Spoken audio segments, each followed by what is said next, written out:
Let me start by providing a little more context for those who aren't familiar with this case. The Corporation for National Community Service, or CNCS, is in charge of overseeing the community service activities of more than 8 different federal programs and initiatives.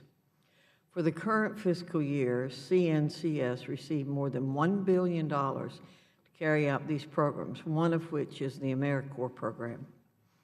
As the head of the corporation, Ms. Spencer, you have a responsibility to ensure the federal funds you receive, which are no small sum, are being spent in full compliance with federal law. That includes policies that prohibit the use of taxpayer dollars to fund abortion activities.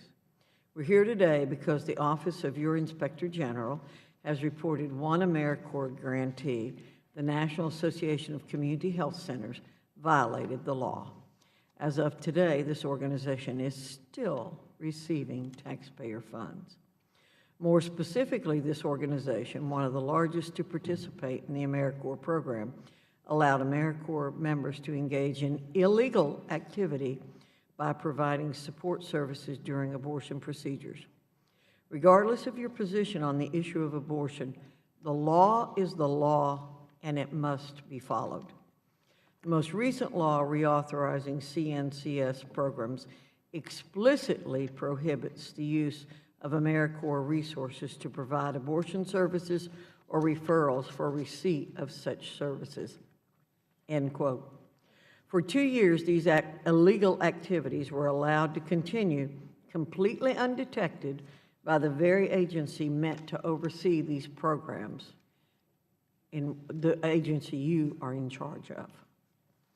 The investigation that began when you finally did become aware of what had happened confirmed that taxpayer funds were used to support unlawful activities, but it also revealed much more.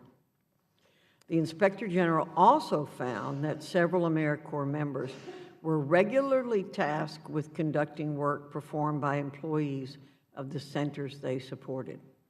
This activity is also against the law, but the grantee failed to stop or even report it.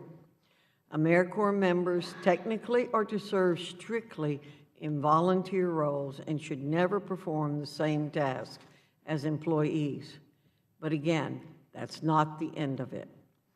It was also discovered that the grantee's senior management chose not to inform the corporation of instances of waste, fraud, and abuse, choosing instead to undermine transparency and avoid reporting information that would make them look bad. This disturbing list of unlawful and dishonest practices really makes you wonder, how on earth was this allowed to happen? How were these activities allowed to go on for so long? And why is the National Association of Community Health Centers still a grantee? When the committee learned about this unlawful activity last month, Chairman Klein immediately called on the corporation to cease all future funding of this organization. On behalf of the committee, I'm renewing this call today, Ms. Spencer. I sincerely hope you'll be able to provide us with a plan of action and describe steps you are taking to address this situation. Revoking this grant would be a good start, but it's also important to recognize that this is not an isolated incident. In fact, I chaired a hearing back in 2011 examining reports that AmeriCorps members had engaged in other unlawful activity.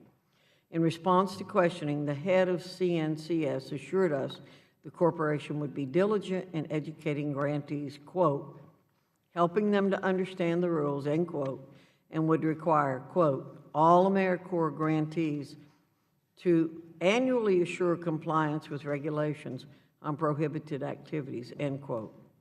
It seems that neither strategy has solved the problem.